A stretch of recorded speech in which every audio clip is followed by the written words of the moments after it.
Everybody is talking about that promo that CM Punk dropped this past Monday on WWE Raw, where he gave us the promo that we had been waiting for since his return to the WWE almost a year ago. Everything from the tone to the words to the delivery to the facial expressions to the focus to the soul to the spirit to the passion, everything was in that promo. That was what I was talking about. I had the goosebumps. I had the Rock goosebumps going. You know what I'm saying? Like, I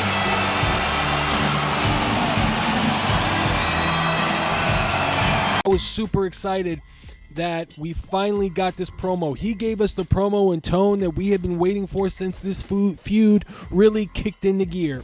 And woven into the promo was so many good lines and plot points.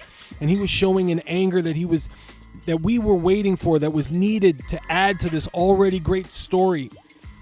Like, Punk is the best when he's this type of a promo, in my opinion. When he's not pandering to the crowd, when he's not saying thank you to everybody, which I understand the humility in that. I understand that that's needed. But this is the promo that makes the feud serious, that makes it this blood feud that I consider the feud of the year to be that much more serious, solidified. When he gets in the ring and he cuts this type of a promo, there was reality in this promo. There was realism in this promo, in my opinion, and it was mixed in with a little work, you know. At the same time, he was giving us that work, and then he was giving us that reality at the same time, and those are the best promos, in my opinion, that blur the lines. He got real emotional when he was talking about how his wife did not want him in that Hell in a Cell. He got real emotional. That's real. That was realness. I felt that. I love that promo. I thought it was good. I'm not saying that everybody is going to be giving him universal praise for this, because I don't expect them to. But what I do understand is if you've been on this ride and you've been watching this progression of this feud, then you should be bought into this idea like how I am.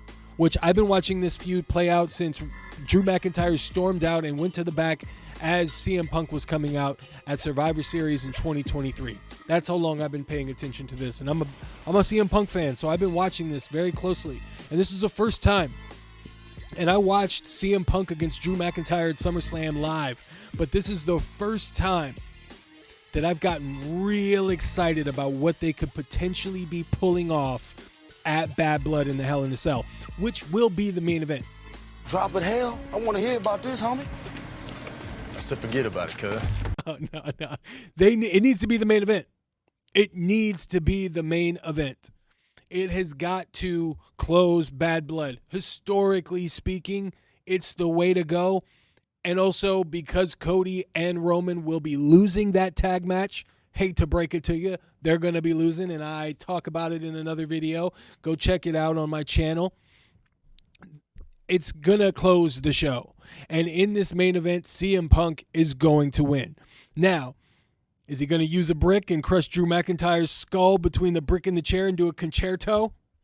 Go get a weapon, everybody! Everybody get a weapon! I mean, I kid.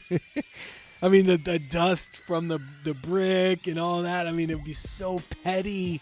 Oh, it would be so petty. It would be so CM Punk to do something like that, though, because he wouldn't go the syringe route. No. But he'd take a fake brick. He'd put it between Drew's head. He smashed the chair on the ring, and then all of a sudden you see the dust come up from the bricks. They'd be like, oh, my God, he killed him.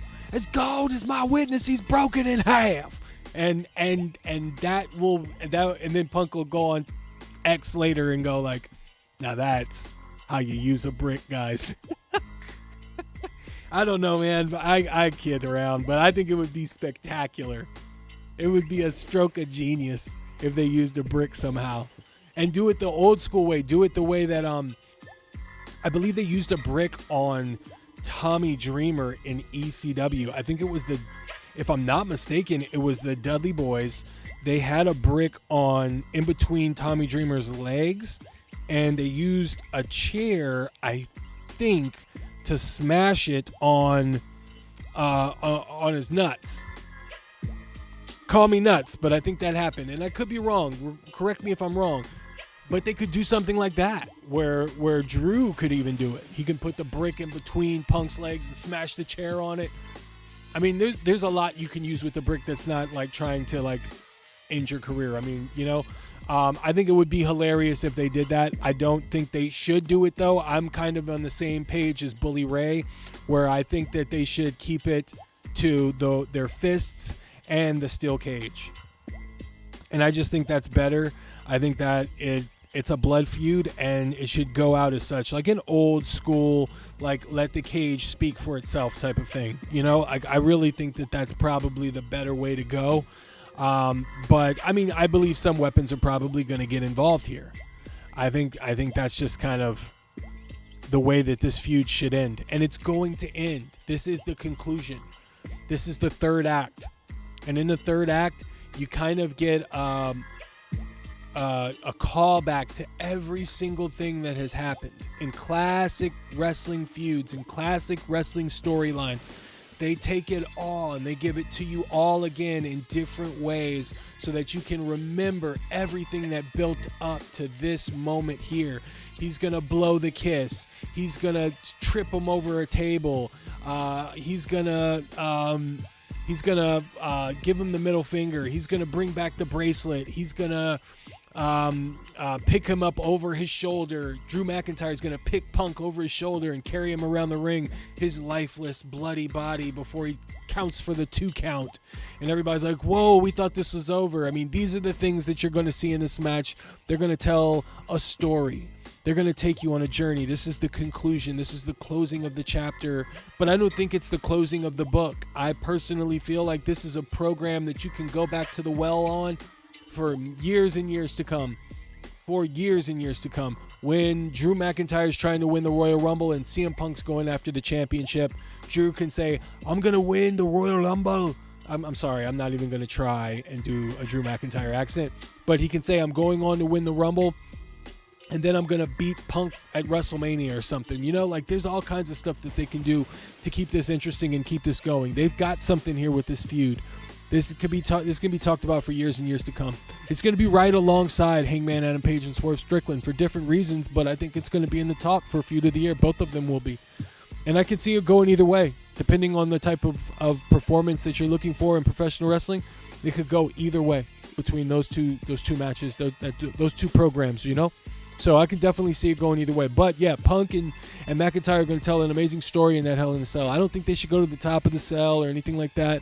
I think they should keep it in the ring for the most part. I think they should go under the ring and grab a few weapons. But for the most part, I think it should just be good old-fashioned bloodbath, fists flying, and they settle it in the ring. And Punk wins. And Punk gets his moment. Punk gets his main event. And he goes on to probably get a match with Gunther at Survivor Series. He loses that. Recollects himself, gets into it with Seth Rollins, and they kick fire WrestleMania right there. That's my opinion. That's where I think they should go with it. But I'm really, really excited to see where they take this going forward. I'm really, really excited to see how they progress this in the 2 weeks leading up to Bad Blood, because they've got a lot to play with. They got, I think, 1 or 2 more Raws coming up, I think. Maybe 1 more Raw. So they got some opportunity here to play with some good stuff, and I'm excited to see what they do with it and where they go.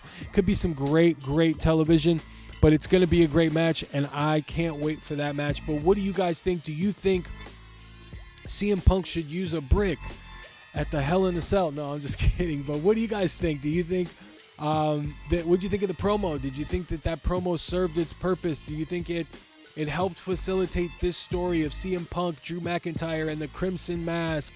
You guys let me know in the comments. Thumbs up on the way out. Keep those notifications going, you guys. I want to hear all about what you think, not only of the video, but what do you think about the performance, and what do you think about the feud in total? Is it the feud of the year? You guys let me know. And as always, stay tuned for more.